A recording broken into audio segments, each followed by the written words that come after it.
es un proceso integral y para poder lograr una paz total, desde el pensamiento crítico, desde la cartilla de la Cátedra de la Paz, desde las políticas gubernamentales, desde las organizaciones de derechos humanos y las ONGs, es importante conocer quiénes han sido los enemigos de la paz.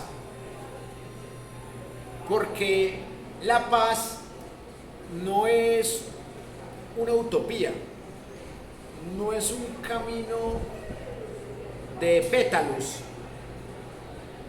La paz tiene muchas espinas. Para poder entender la paz, tenemos que entender la guerra. Y para entender la guerra, debemos entender los clanes que lamentablemente se han enriquecido de cuenta de la guerra, del narcotráfico, del paramilitarismo, de las guerrillas, de las bandas criminales. Y por eso, en esta parte, quiero que analicemos unos párrafos de estos dos libros que nos muestran quiénes han sido los enemigos de la paz en Colombia. Y por eso a esos enemigos no se les puede dar más poder, porque el pueblo sigue vendiendo sus votos. Vamos a retomar algo de este libro de Ariel Ávila Martínez y León Valencia, que vamos a estudiarlo durante varias clases. El problema radica en que estas familias se reproducen como cucarachas. Por eso los parapolíticos están alborotados, porque no quieren perder el poder, porque no quieren perder su minita de oro. Y quiero compartirles un pedacito de este libro que nos habla de cómo se han reproducido los pasados parapolíticos. Y acá, en esta investigación, veremos que después de la captura de la gran mayoría de corruptos parapolíticos, estos tienen unos herederos, que aquí los llaman los herederos del mal. Entonces, voy a leerles un párrafo bien interesante sobre esto. Después de las capturas, la gran mayoría de los parapolíticos apoyaron en las elecciones siguientes a familiares o amigos personales, primos, esposas, esposos. Hicieron parte de esta estrategia que tuvo grandes frutos en varias regiones del país. En este periodo, 60 de los investigados han sido condenados por la justicia colombiana por parapolítica. Muchos de ellos pertenecientes a partidos y movimientos políticos que fueron creados y formados con bases delictivas y que tras el escándalo desaparecieron o en muchos casos mutaron para entregar el caudal político a familiares o personas cercanas que se han denominado como los herederos de este vergonzoso capítulo en la democracia nacional. Una historia que tiende a escribir nuevas páginas en los tribunales, pues aún 125 exparlamentarios y parlamentarios, algunos mantienen su curul tras 2 elecciones, mantienen investigaciones abiertas. A continuación, se relacionan los nombres de quienes purgan hoy penas que alcanzan los 40 años de prisión y otros quienes ya gozan de libertad. Entonces, aquí está la lista de los senadores condenados por parapolítica que ya tienen herederos que han recibido su hegemonía, hijos, esposas, tíos, primos y demás. Aquí está, por ejemplo, todos los condenados por parapolítica: Diev Nicolás Malov Kuz, Miguel Alfonso de la Espriella Burgos, Mauricio Pimiento Barrera, Luis Eduardo Vives Lacutur. Este fue beneficiario del programa Agroingresos Robo Seguro de Andrés Felipe Arias, que ya hablamos del tema hace unas sesiones atrás. Carlos Arturo Clavijo, Juan Manuel López Cabrales, Reginaldo Montes, Ricardo El Cure Chacón, Vicente Blel, bueno, del clan de los Blel, Álvaro García Romero, que no solamente fue condenado por parapolítica, sino por homicidio agravado, peculado y concierto para delinquir. Concierto para delinquir agravado. Álvaro Araujo Castro, Jorge Castro Pacheco, Humberto Willes Correa. O con que Rubén Darío Quintero Villada. Vamos a estudiarlo con rigor en las próximas clases, porque Rubén Darío Quintero Villada ha sido la ficha del oriente antioqueño que ha manejado estos municipios a su antojo. Lo están acusando de despojo de tierras, de amenazas de muerte.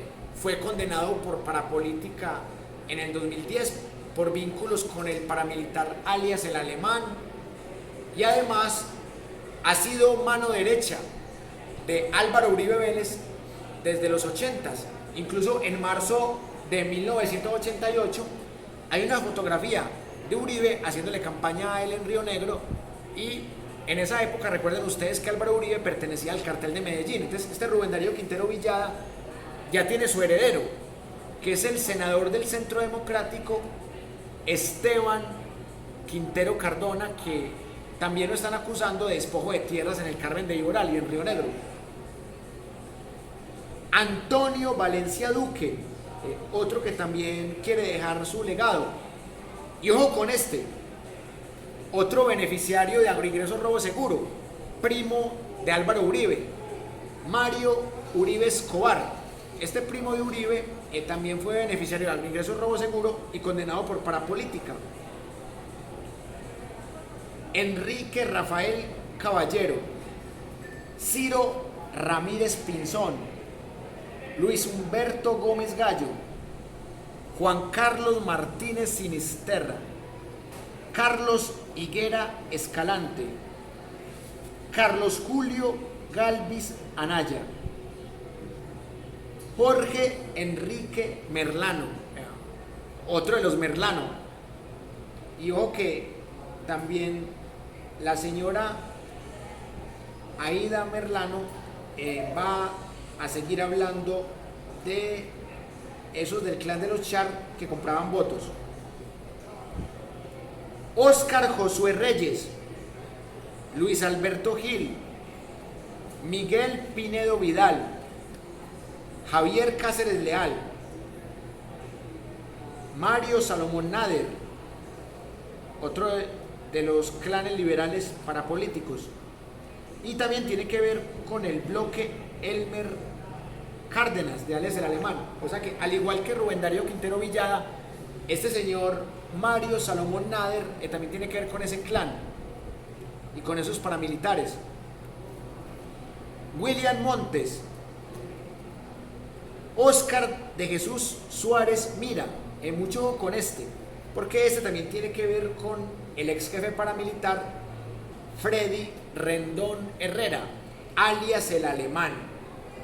Y también tiene que ver con alias Julián Bolívar y alias Ernesto Báez, lo mismo que con el parapolítico Luis Alfredo Ramos. Y ojo que es del clan de los Suárez en Bello, Antioquia, Óscar de Jesús Suárez Mira. y también ha tenido relaciones con la oficina de Envigado. Y pilas, que Federico Gutiérrez también tiene un escándalo con la oficina de Envigado. Y acá está Fuad Emilio Rapac, otro del partido de la U, que tuvo que ver con el bloque norte de las Autodefensas Unidas de Colombia en el año 2003.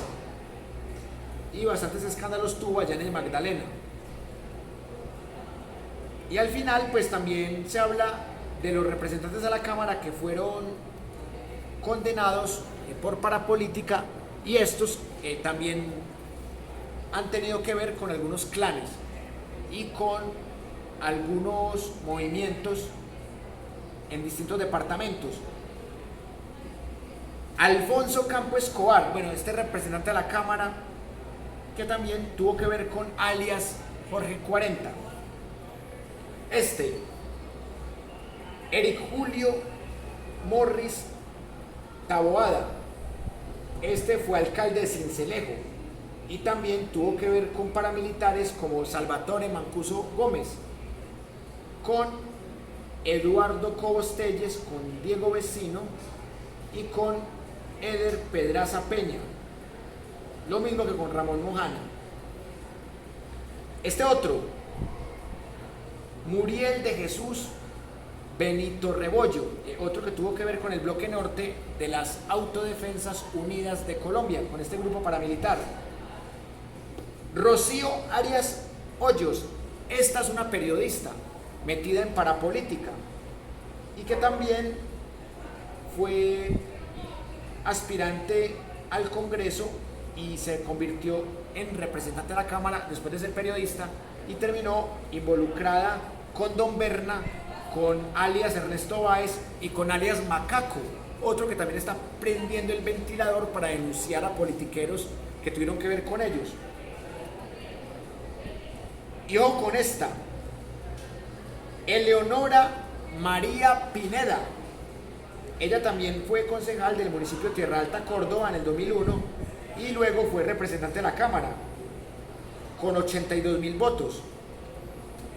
Esta también tuvo que ver con alias Jorge 40, con Diego Vecino, y también fue citada y firmante del Pacto de Ralito, que el Pacto de Ralito fue el que unió a uribistas con paramilitares.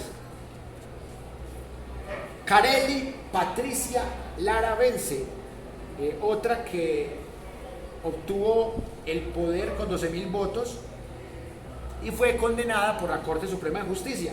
Esa tuvo que ver con alias Carlos Tijeras, con Edgar Córdoba Trujillo 57 y con el Bloque Norte. Y también tuvo que ver con José Gregorio Mangonés Lugo. Está Gonzalo García Angarita, otro que hizo parte de un partido tradicional como el Conservador y que también tuvo que ver con el Bloque Tolima de las Autodefensas Unidas de Colombia. Dixon Ferneita Pasco Triviño, es de Caldas y tuvo que ver con alias Ernesto Báez y también con Tapasco Padre. Fabio Arango Torres, un diputado y representante de la Cámara. También fue condenado por el delito de corrupción al elector y fue condenado por la Sala Penal de la Corte Suprema de Justicia. Y acá vemos que el Consejo de Estado, el 11 de octubre de 2002, declaró nula su elección para ese periodo al Congreso. Otro, Odín Sánchez Montes de Oca, otro que también tuvo que ver con el bloque Elmer Cárdenas de las Autodefensas Unidas de Colombia. Y otro, Edgar Ulises Torres Murillo, otro que tuvo que ver con alias el Alemán. César Augusto Andrade, otro que tuvo que ver con alias el Alemán. Manuel Darío Ávila Peralta, otro que también tuvo que ver con alias el alemán. Y por acá está Jesús Enrique Doval Urango. Este tuvo que ver con grupos paramilitares en Urabá, en donde también vemos que Rito Alejo del Río confesó su relación con ellos desde la época de la gobernación de Uribe. Javier Ramiro Devia Arias, este tuvo que ver con las autodefensas campesinas del Magdalena, en Fresno. José Luis Feris Chadit, otro representante de la Cámara que fue firmante del pacto de Ralito entre representantes del gobierno de Uribe y los paramilitares. José María Invet Bermúdez, este también tuvo que ver en Tierra Alta, Córdoba, con Salvatore Mancuso Gómez y con Eduardo Cobos Telles. Y finalmente, pues tenemos por aquí Alfonso Riaño Castillo, que tuvo que ver con Ernesto Báez, con Juan Fernando Morales Ballesteros y con Orlando Murillo Morales. Y por eso lo vincularon con los jefes también de las autodefensas campesinas de Boyacá. Rafael Castillo Sánchez, otro que tuvo que ver con el Bloque Central Bolívar de las Autodefensas Unidas de Colombia. Nelson Naranjo Cabarique, este tuvo que ver con el Bloque Central Bolívar de las Autodefensas en Barranca Bermeja, Santander. Y por último, José Luis Caballero Caballero, un abogado que también tuvo que ver con el escándalo de parapolítica y en asocio con diferentes paramilitares que lo apoyaron en su movimiento Colombia Viva. Aquí pueden ver ustedes que de los 60 condenados por parapolítica, casi todos tienen herederos. Y esos herederos se han seguido montando en el Congreso, en partidos como el Centro Democrático, como el caso de Esteban Quintero Cardona, en partidos como Cambio Radical, como el Partido de la U, como el Liberal, como el Conservador, y la gente sigue votando por estas personas. Pero es porque acá hay algo contundente.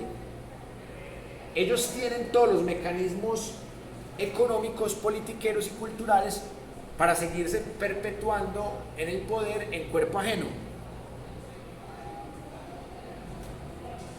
Y miren lo que dice este libro.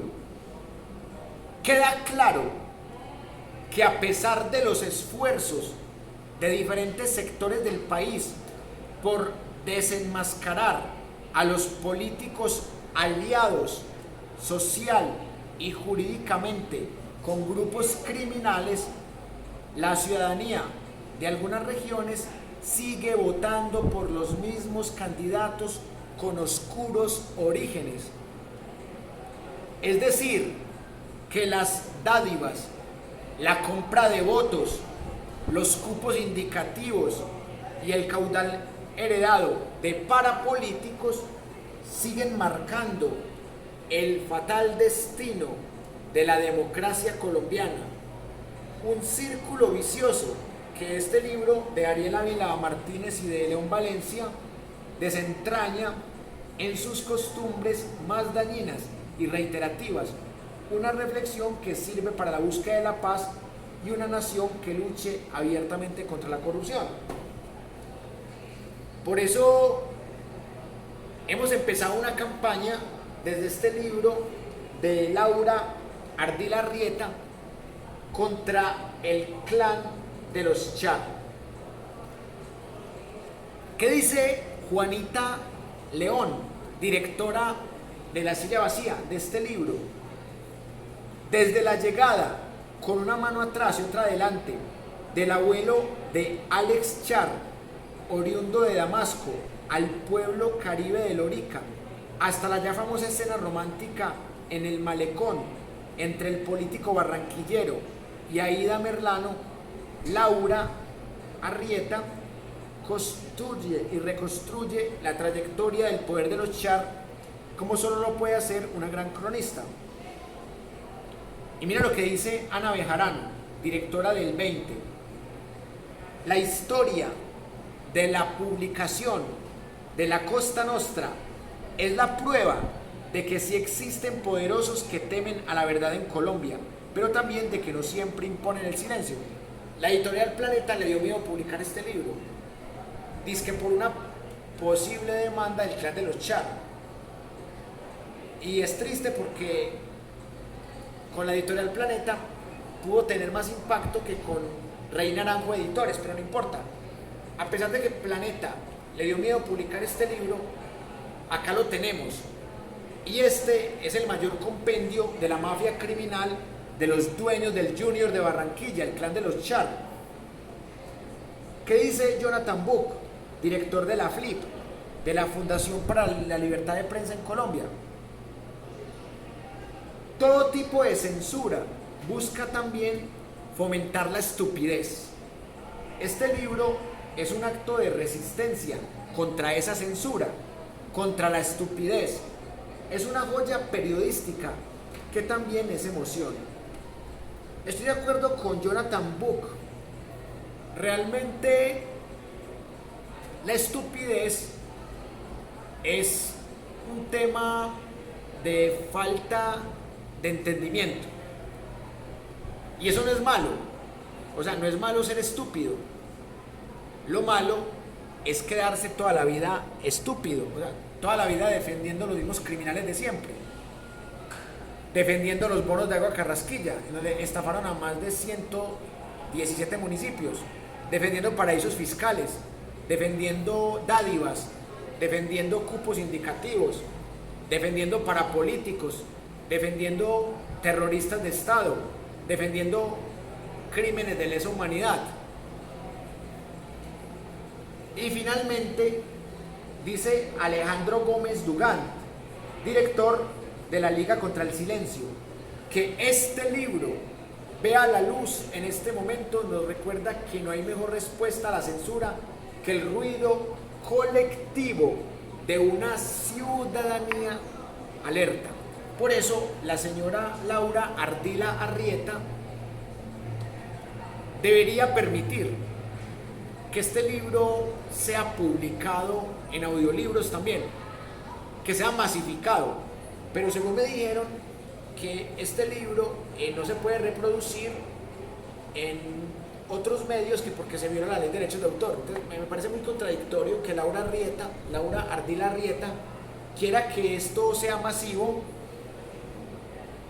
y que Alejandro Gómez Dugán hable del ruido colectivo si están empezando con esas bobadas del derecho de autor. O sea, que exijan que se les respete la autoría, sí, que se pueda usar citando a la fuente, listo, pero que empiecen a bobear que porque estamos replicando este libro, cuando este libro debe ser replicado, debe ser vuelto audiolibro en miles de canales de YouTube, debe ser compartido en miles de páginas de Facebook, de Instagram, porque es que aquí está el compendio del clan más grande y más peligroso de la historia de Colombia, que es el clan de los Char. Un clan que no solamente bebió del paramilitarismo, sino también del narcotráfico. Voy a leerles un párrafo en donde precisamente se nota cómo fue que arrancó la hegemonía de los Char. O sea, esto tiene un rastro de paramilitarismo y narcotráfico que no se conoce y que si siguen bobeando que este libro solo sea para el que lo compre, no se va a conocer. Y este capítulo 3 es el que me parece más interesante de todo el libro. Voy a leerle solamente un parrafito para que ustedes vean cómo esto debe ser conocido.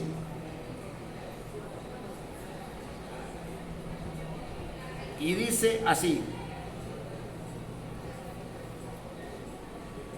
por orden de don Antonio y con aval de Jorge 40, el paramilitar, a los 4 meses exactos de la muerte de Eduardo Lozada, José Manuel Dáez fue baleado frente a la casa de sus papás. El hecho se dobló en conmoción cuando se supo que el Yuyo no había muerto, sino que quedó parapléjico. Tenía 43 años. Enseguida, figuras como Bernardo Hoyos salieron a rechazar la inseguridad de a pie resultados. El entonces senador de Cambio Radical en el Atlántico, Mario Barón Olarte, se quejó de que en Barranquilla estuvieran matando a los ciudadanos de bien. Por su parte, el periodista Gerardo Reyes tituló en el Nuevo Herald de Miami, donde trabajaba, comillas, atentan contra socio del cartel de Cali, un artículo cuyo rastro después también fue borrado de internet, en el que se detallaba todo. A mí me encanta este libro porque está mostrando los tentáculos que tenía el cartel de Cali y que tiene que ver con el clan de los Char o con los socios del cartel de los Char, del clan de los Char. Por eso, en las siguientes partes de la clase vamos a seguir analizando estos libros, porque acá vamos a encontrar verdades que no han sido publicadas y que ojalá sigan siendo publicadas, porque nuestro país tiene derecho a conocer la verdad y ojalá esa verdad sea totalmente masificada.